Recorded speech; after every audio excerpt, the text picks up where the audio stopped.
Belgium is a country which has distinctive regions such as the Dutch-speaking Flanders to the north, French-speaking Wallonia to the south, and a German-speaking community to the east. Virtually all official information will be only in the language of the region you are in. The same is true for public transportation information. If you need to fill out government forms or submit documents in support of your application for government services, you need to give your responses in French, Dutch, or German. The government does not recognize responses in any other language. Belgium has a population of more than 11 million. From the 16th century until the Belgian Revolution in 1830, when Belgium seceded from the Netherlands, the area of Belgium served as the battleground between many European powers, causing it to be dubbed the Battlefield of Europe.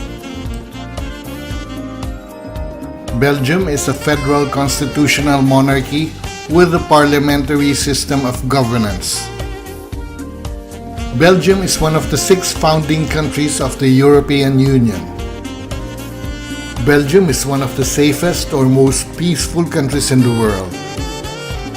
Since the modification of the Belgian nationality law in 1984, more than 1.3 million migrants have acquired Belgian citizenship.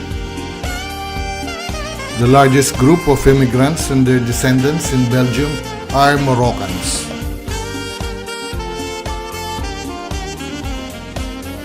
Along with a few other canal-based northern cities such as Amsterdam in the Netherlands, Bruges, Belgium is sometimes referred to as the Venice of the North.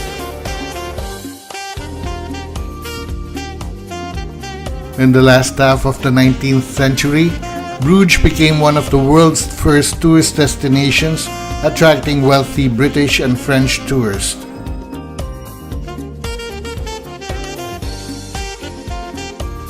In World War I, German forces occupied Bruges, but the city suffered virtually no damage, and in 1918 it was liberated by the Allied forces. In World War II, the city again was occupied by the Germans and again spared destruction. On 1944, it was liberated by Canadian troops.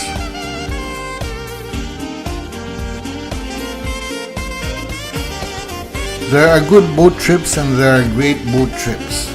The Bruges boat trip was one of the most charming, delightful, inspiring, and picturesque boat rides we've ever taken.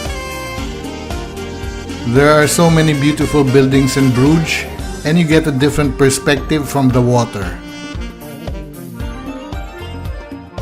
The original medieval city experienced a renaissance only after 1965. Restorations of residential and commercial structures, historic monuments, and churches generated the surge in tourism and economic activity in the ancient downtown area.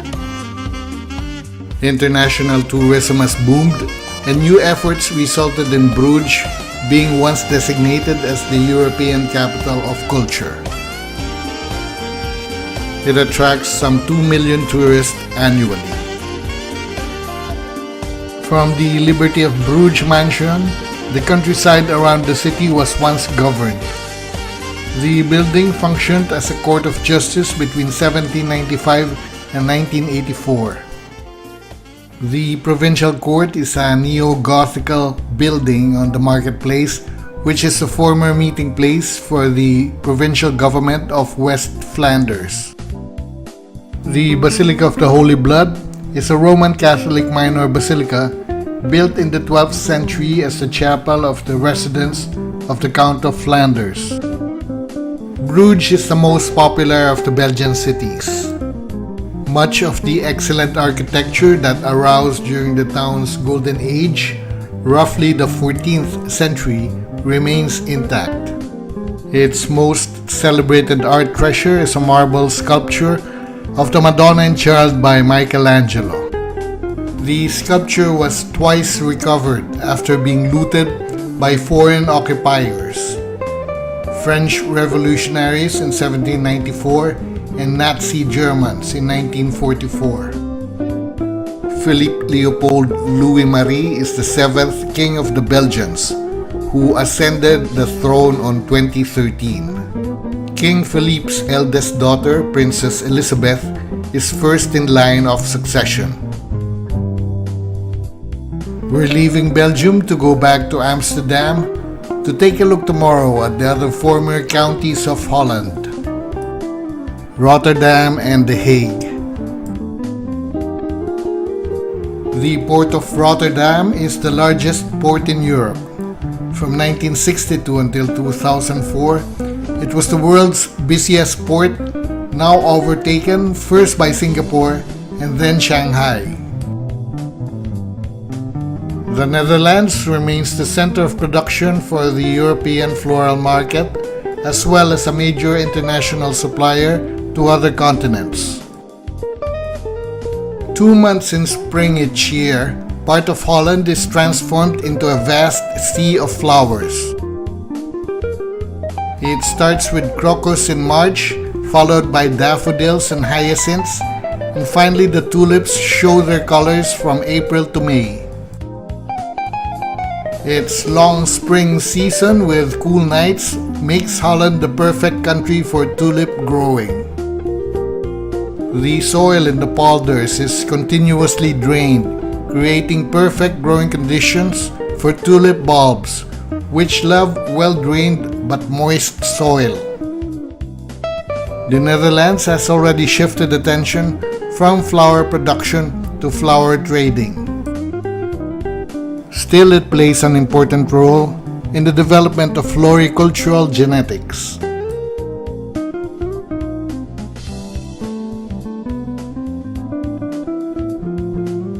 Rotterdam's history goes back to 1270, when a dam was constructed in the Rot River, after which people settled around it for safety. Rotterdam, which is Europe's largest port, is a major logistics and economic center. It has a population of about 650,000. The near complete destruction of the city center in the World War II Rotterdam Blitz has resulted in a varied architectural landscape. Rotterdam's logistic success is based on its strategic location by the North Sea. The rivers Rhine, Meuse, and Scheldt gives waterway into the heart of Western Europe. The extensive distribution system, including rail, roads, and waterways, have earned Rotterdam the nicknames Gateway to Europe and Gateway to the World. In the Netherlands, Rotterdam has the highest percentage of foreigners from non-industrialized nations. We are on top of the observation tower Euromast, going around and taking a look at a 360-degree view of the Rotterdam skyline. A view that stretches as far as 30 kilometers. The rotating elevator spins until the very top of the Euromast at 606 feet. Just like any skyscraper, it would be nice to climb up when there's daylight and also at night.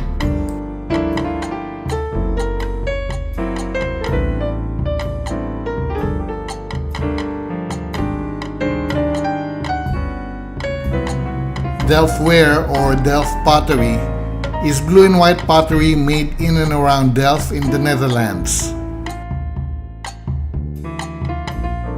Delftware is one of the types of thin glazed earthenware or faience in which a white glaze is applied and usually decorated with metal oxides.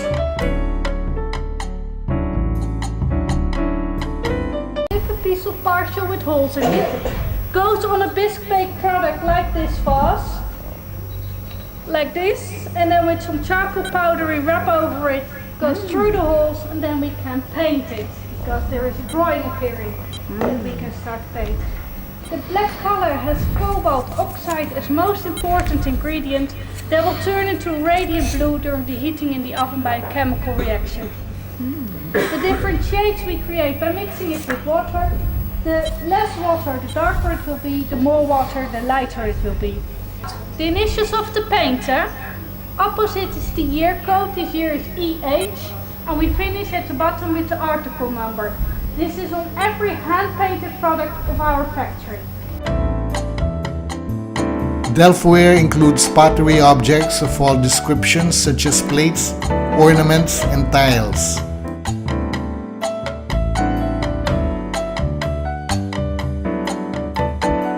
It also forms part of the worldwide family of blue and white pottery, using variations of the plant-based decoration first developed in 14th century Chinese porcelain.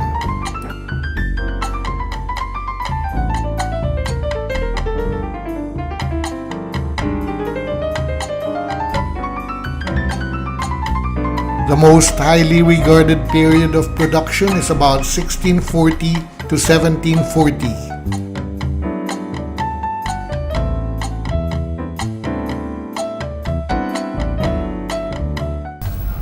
Then after a few hours, when it's completely dry, it comes out like this. With a knife, a sponge and some water, we make the rough edge smooth. And then it goes into the kiln. 1150 degrees can bake. When it comes out, it goes this. This goes to the painter, they paint it. Clay within the mold. And if that is thick enough, then we have to pour back the rest of the clay. And then you produce the hollow form in a very simple way. Of course, if it stays in there too long, it will be too fake. So you have to take the time and account. Delftware originated as an attempt to copy Chinese porcelain. The name Delftware derives from the popularity and artistic sophistication of the famous tin-glazed earthenware produced in the city of Delft. However, other cities across Europe, including London, Bristol, Hanover, Rouen, and other Dutch cities were also producing this type of pottery throughout the 18th century.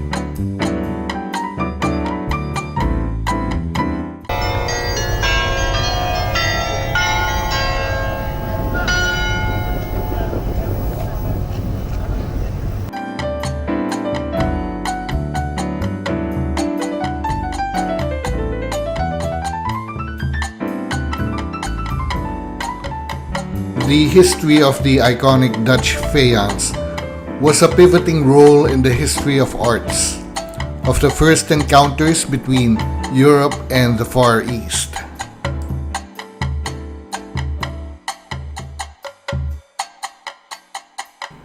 The Dutch East India Company imported literally tens of millions of pieces of porcelain during the 2 centuries of its existence, and flooded the Netherlands with all kinds of tablewares made in China or Japan. The Hague is the seat of the Dutch Parliament, but it is not the capital of the Netherlands. Constitutionally, it is Amsterdam. William II was King of the Netherlands, Grand Duke of Luxembourg, and Duke of Limburg.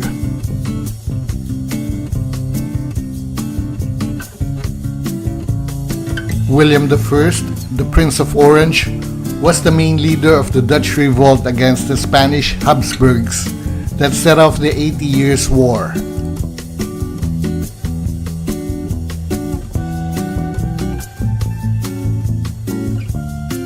The Peace Palace is an international law administrative building at The Hague.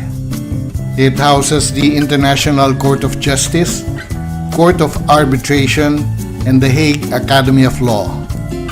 The International Court of Justice is the principal judicial body of the United Nations. Madurodam is a miniature park and tourist attraction in The Hague in the Netherlands. It is home to a range of 1:25 scale model replicas of famous Dutch landmarks, historical cities, and large developments. Madurodam was named after George Maduro. The Maduro family hailed from Curaçao, an island of the Netherlands Antilles in the Caribbean. The miniature theme park Madurodam is a place to discover what makes Holland so unique within a short period of time. Canal houses, tulip fields, cheese market, a wooden shoe factory, windmills, and the Peace Palace can all be seen at Madurodam. This tiny city is a living life in full motion instead of static. There are cars driving along the street, boats floating in canals, and miniatures of people. The small people wear coats and hats in winter and tops or t-shirts in summer. They even have their own Christmas tree and skating ring in winter. The models of buildings are mainly made of plastic. The trees are natural but also very small. In most cases, they are dwarf breeds of their real-size relatives. Madurodam is 45 minutes from Amsterdam and 25 minutes from Rotterdam. 170 kilometers away or 2 hours south of Madurodam is another miniature park, which is the Mini Europe theme park in Brussels, Belgium. Mini Europe has reproductions of monuments in the European Union at the same scale as Madurodam, which is 1:25. It has a more international appeal since there are several countries represented. Roughly 80 cities and 350 buildings are represented. Mini Europe is shown on the small window on the screen, which was taken during a different trip. Mini Europe is built on an area of 2.4 hectares of land. The monuments were chosen for the quality of their architecture and their European symbolism. Most of the monuments were made using molds. The final copy used to be cast from epoxy resin, but now polyester is used. 3 of the monuments were made out of stone. One is the Tower of Pisa, which is made of marble. Just beside Mini Europe is the Atomium, which is an older attraction in Brussels. The Atomium was built in 1958 for the Brussels World's Fair. It is a landmark building in Brussels. It is 102-meter tall connected spheres that forms the shape of a unit cell of an iron crystal magnified 165 billion times. Mini Europe was built 31 years later.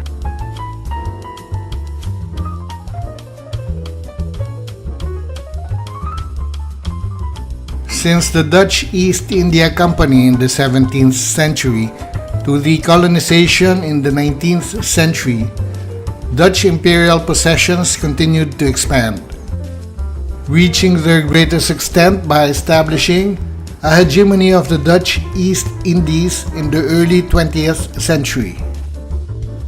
The Dutch East Indies later formed modern-day Indonesia, one of the most valuable European colonies in the world and the most important one for the Netherlands. Practically every town in the Netherlands has a Dutch Indonesian shop or a Chinese Indonesian restaurant or many night market in Malay and Indonesian.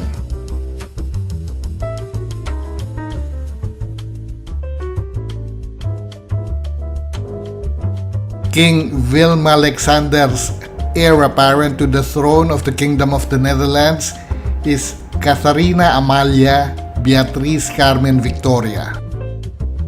The Kingdom of the Netherlands consists of the countries of the Netherlands, Curaçao, Aruba, and Saint Martin.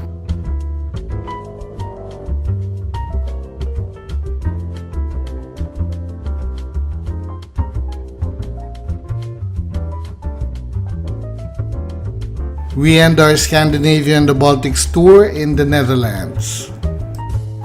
After 12 countries, it's time to say dank je to the Netherlands.